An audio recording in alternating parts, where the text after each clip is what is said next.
I've got a juicy insight for you, my friend. There are two primal emotions, fear and love, right? If you didn't know that, now you do. And there's many forms of love, right?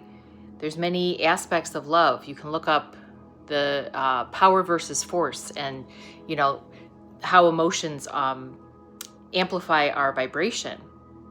But the trick with that is, many people talk about that chart in that book. It can trip you up when you're like, oh my gosh, I'm feeling shame right now, and that's really low on the scale, right? Because it's definitely like a hierarchy, the way it's set up. The moment that you feel shame about feeling shame, I mean, you're amplifying your fear vibration. This is what the matrix wants. This is what the hierarchy or our societal system wants. Somebody commented on my last video, and I'll pin it to this, when I talked about perception is everything. Nothing is bad unless you perceive it so. When you're fully conscious doing something, I mean, you really don't want to sabotage yourself. You don't. You want to do what's best in the moment. And there's times when, like, I want to have a piece of cake and a cup of coffee, and I can go about that and feel shame.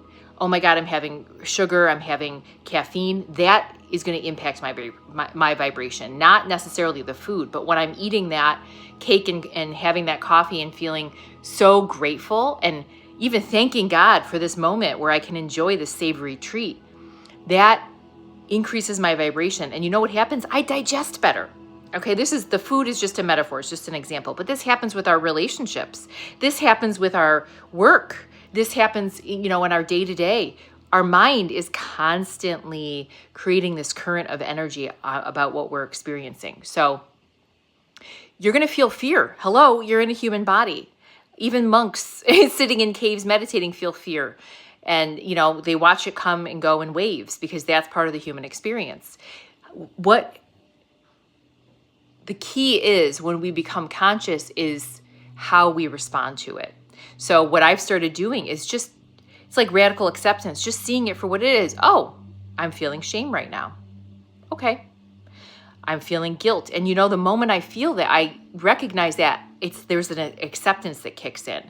It's like this unconditional positive regard, as they call it in therapy. Just allowing things to be as they are. I'm feeling triggered in this moment. Just being the witness, notice the trigger. And then you might get inspired to take an action to, shift that, or you might just let it be. Maybe that's enough, just recognizing it. Play